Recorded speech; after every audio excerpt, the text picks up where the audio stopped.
오늘 우리가 함께 살펴볼 하나님의 말씀은 여호수아서 22장 9절에서 20절까지의 말씀입니다. 여호수아서 22장 9절에서 20절까지의 말씀을 저와 여러분이 한 절씩 교독하겠습니다. 제가 먼저 읽겠습니다. 이것은 하나님의 말씀입니다. 르우벤 자손과 갓 자손과 요단강 동쪽에 정착한 므낫세의 반쪽 지파가 그들의 소유지로 돌아갔다. 그들은 가나안 땅의 실로에서 이스라엘 자손을 떠나서 주님께서 모세에게 내리신 명대로 그들이 얻어 소유하게 된 땅 곧 길르앗 땅으로 돌아갔다. 그들이 가나안 땅의 요단강 가까이 있는 그릴롯에 이르렀다. 르우벤 자손과 갓 자손과 동쪽의 므낫세 반쪽 지파가 요단강 서쪽 지역의 강가에 단을 쌓았는데 그 단은 보기에 아주 큰 단이었다.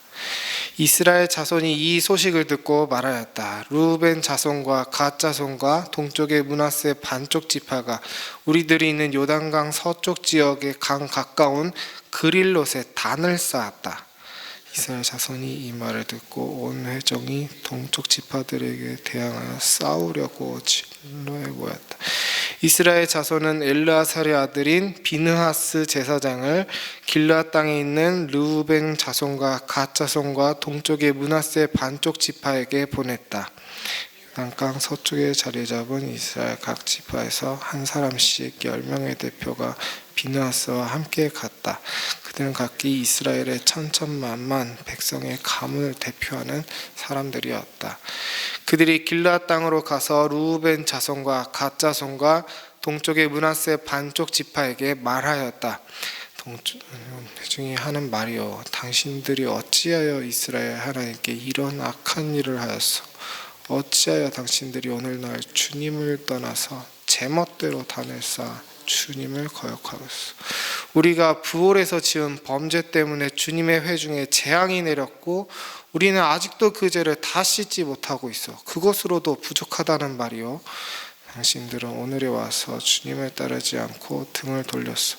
오늘 당신들이 주님을 거역하였으니 내일은 주님께서 온 이스라엘의 회중에게 진노하실 것이. 만일 당신들의 소유지가 깨끗하지 못하거든 주님의 성막이 있는 주님의 소유지로 건너와서 우리의 소유를 나누어 가지시오. 주 우리 하나님의 단 외에 당신들이 함부로 단을 쌓음으로써 주님을 거역하거나 우리를 거역하지 마시오. 세라의 아들 아간이 주님께 전멸시켜 바칠 물건에 대하여 큰 죄를 지어서 이스라엘의 온 회중 위에 진노가 내리지 않았소. 그의 죄 때문에 죽은 사람이 어디 그 한 사람뿐이요. 아멘. 오늘 말씀은 어제 말씀에 등장했던 요단 동쪽 지파 사람들이 세운 한 제단으로 인해 일어난 해프닝에 대한 내용을 담고 있습니다. 10절에 요단 동쪽에 사는 지파들이 단을 쌓았다라고 하는데, 여기서 쌓았다라는 번역은 그 의미 전달이 조금 약합니다. 여기서 쌓았다라는 말로 번역된 히브리어 바나는 세운다, 건축한다 라는 뜻입니다. 우리가 등산을 하면 가끔 길 옆에 이렇게 차곡차곡 돌탑이 쌓인 것들을 보게 되죠. 쌓였다라고 하는 말은 그런 사이즈의 구조물에 붙일 때 자연스러운 표현이겠죠. 그걸 보고 여기에 돌무더기가 건축되었구나 라고 하는 표현은 뭔가 그 구조물의 사이즈에 비해서 좀 불필요하게 웅장한 표현이 될 겁니다. 그런 것과 비슷한 원리로 여기 10절에서의 제단이 히브리어로 반화되었다, 즉 건축되었다라고 하는 것은 지금 이 제단이 그냥 아기자기하게 쌓여진 돌탑 정도가 아니라는 겁니다. 그 정도였으면 요단 서쪽 지파들도 관심이 없었겠죠.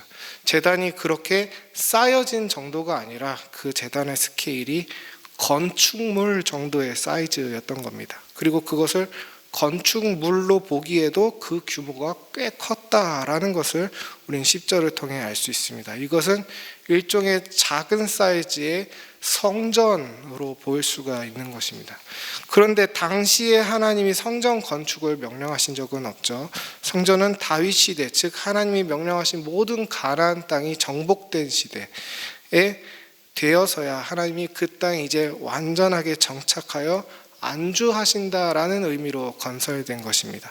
그 전까지 하나님의 임재 장소는 이동식 처소, 즉 회막이었습니다. 그런데 동쪽 지파들은 돌로 성전을 건축한 거죠.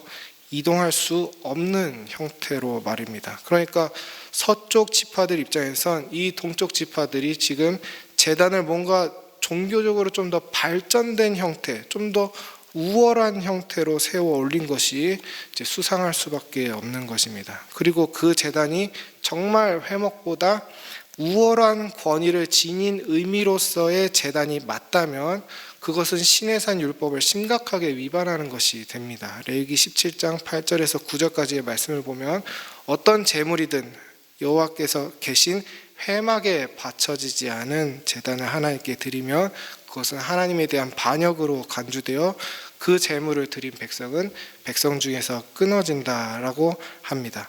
그리고 이 백성 중에 끊기는 형벌은 단순히 너는 이제 이스라엘 백성이 아니다, 잘 가라, 이 정도의 단순한 이별을 의미하지 않습니다. 신명기 13장 12절에서 15절을 보면 이렇게 한 자들은 우상숭배의 죄를 저지른 것이 되기 때문에 그들이 사는 성읍의 모든 거민과 생축들은 다 칼날로 진멸되어야 되는 대상이 됩니다. 그렇기 때문에 오늘 본문 12절에서 말하듯 이스라엘의 모든 회중이 전투태세로 실로에 집합한 것입니다. 이들을 진멸하기 위해서죠.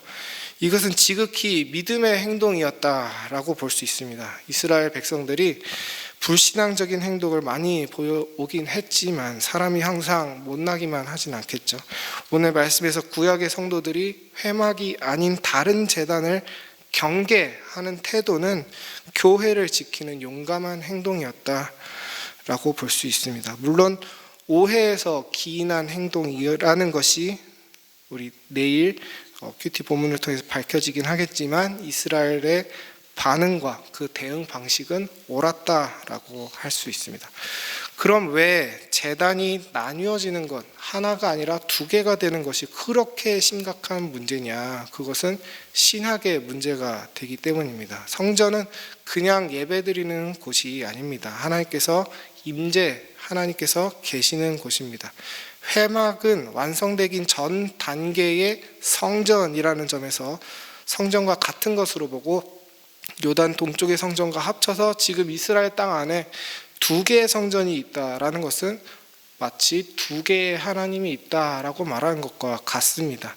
혹시라도 누군가가 그러면 요즘 우리가 이 시대에 교회가 이렇게 많은데 우리도 지금 다신론을 믿는 거냐라고 하신다면 이 예배당은 성전이 아니다라는 말로 간단하게 대답할 수 있습니다. 가끔 예배당을 제1성전, 제2성전 이렇게 부르는 곳이 있는데 이는 굉장히 잘못된 표현입니다. 자세한 건 저보다 훌륭하신 다른 목사님들께서 가르쳐 주시라 생각하고 넘어가겠습니다. 아무튼 그러므로 한 성전이란 것은 한 신학, 한 믿음, 한 고백, 한 몸, 한 하나님을 의미합니다. 성전이라는 단어 안에는 여러 가지 포인트들이 함축되어 있는데 그중 하나가 성전은 유일하다라는 것입니다. 다른 어떤 것으로도 대체할 수 없는 유일한 존재, 그것이 성전의 아주 중요한 포인트입니다. 그렇기 때문에 예수님께서 이 땅에서 가장 많이 강조하신 것 중에 하나가 바로 본인만이 성전이라는 점이었습니다. 오직 다른 모든 방법을 배제하고 오직 예수님을 통해서만 하나님이 전달된다. 오직 예수님 안에만 하나님의 얼굴이 있다. 다른 어떤 곳에서도 하나님을 깨달을 수도 없고 하나님을 만날 수도 없다. 오직 예수님을 통해서만 가능하다. 그러므로 예수님께서 나로 말미암지 않고는 아버지께로 올 자가 없느니라 라고 하셨던 말은 곧 내가 성전이다라고 말씀하신 것과 다름이 없습니다. 그러므로 그 성전이신 예수님과 같은 영을 받은 지체로서 우리도 성전이 되는 것입니다. 우리가 각기 다른 임재를 받고 다른 영을 받는 것이 아닙니다. 하나님의 성전이신 예수님의 지체로서 같은 영을 받을 뿐입니다. 그런데 창세 때부터 인간이 고질적으로 계속 넘어지고 연약했던 부분은 우리가 다른 하나님을 만들고 다른 믿음을 만드는 것이었습니다. 선악과를 따먹을 때도 하와가 뱀에게 뭐라고 합니까? 먹지도 말고 만지지도 말라, 너희가 죽을까 하노라. 하나님의 말씀을 변형해서 받아들이고 고백하지 않습니까? 다른 신학, 다른 믿음을 가지게 되는 것입니다. 그것이 죄로 이어지죠. 오늘 말씀에서 비느하스는 자기 입장에서 최근의 이야기로 그 예를 듭니다. 17절의 부올과 20절의 아간의 케이스죠. 모두 하나님의 명령과는 다른 뜻에 따라 행동해서 벌을 받은 사건들입니다. 그것뿐만 아니라 그들의 아버지들은 또 시내산 앞에서 언약식이 체결되는 중간에 금송아지를 만들었죠. 다른 신을 섬겼습니다. 이런 것들을 볼 때 사탄은 우리에게 하나님을 찬양하지 말라고 하지 않습니다. 대신 너가 보기에 좋은 대로 하나님을 찬양해라 라고 우리를 유혹합니다. 제단을 세우지 말라는 게 아니라 다른 제단을 세우라고 우리를 유혹합니다. 물론 오늘 말씀에서의 제단은 죄된 의도에서 지어진 제단은 아니었지만 나중에 이스라엘 안에 산당들이 얼마나 많아집니까? 그러므로 하나님은 정확하게 이 계명을 통해서 경고하십니다. 너를 위해 새긴 우상을 만들지 말고. 포인트가 어디 있습니까?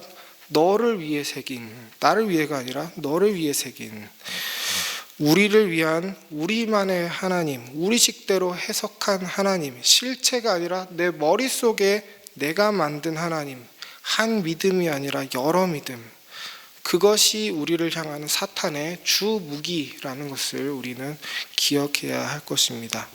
가끔 교회를 하나 되도록 만든다면서 한다는 것이 전교인 체육대회, 레크레이션 이런 거를 하는데, 성도가 서로 친해지는 게 나쁘다는 것이 아니라 적어도 교회는 그런 식으로는 하나 되는 것이 아니라는 인식이 우리에게 있어야 할 줄로 압니다. 마태복음 10장 32절에서 36절입니다. 누구든지 사람 앞에서 나를 시인하면 나도 하늘에 계신 내 아버지 앞에서 그를 시인할 것이요, 누구든지 사람 앞에서 나를 부인하면 나도 하늘에 계신 내 아버지 앞에서 그를 부인하리라. 내가 세상에 화평을 주러 온 줄로 생각하지 말라. 화평이 아니요 검을 주러 왔노라. 내가 온 것은 그 사람이 그 아버지와 딸이 어머니와 며느리가 시어머니와 불화하게 하려 함이니 사람의 원수가 자기 집안 식구리라. 아멘. 한 성전이신 예수 그리스도가 아니면 인간적인 친함도 소용이 없는 것입니다. 한 성전이신 예수 그리스도에 대한 정확한 믿음이 공유되지 않으면 한 핏줄도 소용이 없는 것입니다. 교회는 어떻게 하나가 됩니까? 한 믿음, 한 고백, 한 신학에 의해서 하나가 되는 것입니다. 오직 하나의 성전 안에서만 우리가 화평을 누릴 수 있는 것입니다. 그렇기 때문에 우리가 매주일 예배 때 함께 한 목소리로 사도신경이라는 하나의 고백문을 한 목소리로 읽는 것입니다. 우리가 하나의 믿음 안에서 지금 서로 개개인의 이름으로 있는 것이 아니라 은혜 샘물 교회라는 하나의 이름으로 하나님께 예배를 드린다라는 것입니다. 한 믿음을 공유하는 것에 아름다운 사례가 있습니다. 고신교단의 중요한 설립자라고 할 수 있는 한상동 목사님께서 고려 신학교를 설립하시기 위해 네덜란드 개혁교회에 가셔서 말씀을 하십니다. 우리 고신은 칼빈의 신학대로 학교를 세우려고 합니다 라고 요청을 했습니다. 네덜란드 교회는 한국이 정확히 어떤 상황인지 잘 모르고 한국에 대해서 아예 아는 것이 거의 없다시피 했습니다. 그런데 한상동 목사님과 대화하면서 한상동 목사님의 그 신학과 네덜란드 개혁교회가 가진 신학이 같다는 것을 확인하고는 그 한국 땅에 선뜻, 알지도 못하는 그 한국 땅에 선뜻 신학교 건물을 세워줍니다. 같은 믿음 안에서 한 형제라는 것을 확인하니 기꺼이 헌금하는 것입니다. 그 신학교 건물을 토대로 저도 이렇게 신학을 배우게 됐죠. 이렇게 아름다운 사례가 있다고 한다면 반대로 잔혹한 사례도 있죠. 제가 얼마 전에 새벽기도 설교하면서 종교개혁가 윌리엄 틴데일을 예로 든 적이 있는데, 왜 수많은 종교개혁가들이 자기 목숨을 버리면서까지, 피를 흘리면서까지 부패한 로마 카톨릭에 항거하며 그들과 싸웠겠습니까? 로마 카톨릭이 교회의 머리의 자리에 예수님이 아닌 교황을 올려놨기 때문입니다. 오직 성경을 통해 예수님만이 교회를 다스리셔야 되는데 죄인인 교황의 입에서 나온 말이 진리가 되고 면죄부라는 더러운 신학이 수호받는 이 다른 성전에 항거하여 싸워야 정상이 아니겠습니까? 오늘 말씀에서 비느하스가 그랬듯이 주님의 말씀을 근거로 우리는 따져야 되는 것입니다. 만약 동쪽 지파들이 진짜로 죄된 이유로 제단을 쌓았다면 거룩한 땅에서 그들을 추방해야 되는 것입니다. 내 힘이 약하고 내 무기가 초라할지라도 여호와 하나님을 위해서 싸워야 하는 것입니다. 여러분, 교회가 하나 되는 것은 서로 친하고 같이 야유회하고 서로 연락 주고받고 서로 밥 먹고 이런 것이 아닙니다. 물론 사람이 만나는 것에 있어서 그런 것들이 중요하지만 본질적으로 교회가 하나 되는 거룩한 방법은 하나의 믿음, 하나의 성전만을 세우는 것입니다. 우리는 하나의 신앙 고백문을 받아들이고 하나의 믿음 안에서만 형제가 되어야 합니다. 그렇기 때문에 우리가 하나 되기 위해선 서로 친해지려고 노력하는 것이 아니라 무엇이 정말 하나의 믿음인지를 배워야 합니다. 말씀을 통해 그것을 배우고 그 말씀을 올바르게 해석한, 이를테면 고신교단에서 인정하는 웨스터민스터 신앙고백서의 내용들을 익혀야 합니다. 그런데 우리 교회 여러 가지 삶 공부를 통해서 목사님들이 그 내용들을 잘 녹여서 가르쳐주고 계시니 우리는 그것들을 잘 배워서 내 머리가 시키는 대로도 아니고 내 가슴이 시키는 대로도 아닌 내가 교회에서 배운 대로의 믿음을 우리 삶에 잘 녹여내는 것이 우리 교회가 하나 되는 성경적인 방법이라고 할 수 있겠습니다. 말씀을 마치도록 하겠습니다. 저도 그렇고 사람은 본능적으로 배운 대로가 아니라 하고 싶은 대로 움직이게 되어 있습니다. 본성적으로 우린 자기 멋대로이기 때문입니다. 그런 우리의 죄성을 고치면서 겸손하게 한 성전 안에 머무르기를 노력하시는 우리 모든 은혜샘교회 성도님들이 되시기를 소망합니다. 내가 생각하는 하나님, 내 예수님, 내가 생각하는 참된 예배, 이런 나만의 성전을 무너뜨리시고 거룩한 하나의 교회로 들어오시기 바랍니다. 우린 하나의 거룩하고 보편적이며 사도적인 공교회를 믿습니다. 다른 성전은 없습니다. 오직 예수님을 머리로 삼으시고 하나의 성전 안에서 진정한 안식과 화평과 행복을 누리시는 우리 귀한 은혜 샘물교회 성도님들이 다 되시기를 소망합니다. 말씀을 생각하며 기도하실 땐 우리 교회가 하나가 되게 해달라고 기도했으면 좋겠습니다. 우리 교회에 예수님이 아닌 것들로 갈등하는 것이 있다면 우리가 부끄럽게 생각하고 서로 용서하게 해달라고, 만약 우리가 마땅히 갈등해야 하고 마땅히 싸워야 할 것이 있다면 복음이 훼손되고 변질되고 예수님이 변형되고 말씀이 세속화되는 그런 불경건을 몰아내는 거룩한 갈등이어야 할 것입니다.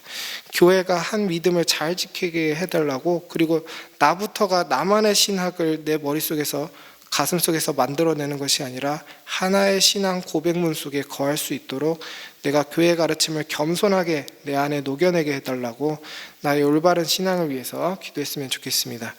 그리고 매주 수요일은 국가와 선교사를 위해 기도하는 날입니다. 우리 국가 위정자들이 단순히 표를 얻기 위해 일하는 것이 아니라 하나님께서 마음에 주신 올바른 양심에 따라 일하게 해달라고 기도해 주시고, 무엇보다 교회가 없는 곳에서 교회를 세우고 있는 선교사님들을 주님께서 지켜주셔서 예수님을 왕으로 모시는 또 하나의 거룩한 성전이 선교사님들을 통해 건강하게 세워지게 해달라고 기도했으면 좋겠습니다. 그럼 이 모든 것들을 위해 기도하시고 각자의 기도를 하신 후에 담대하게 세상 속으로 나아가시기 바랍니다. 기도합니다.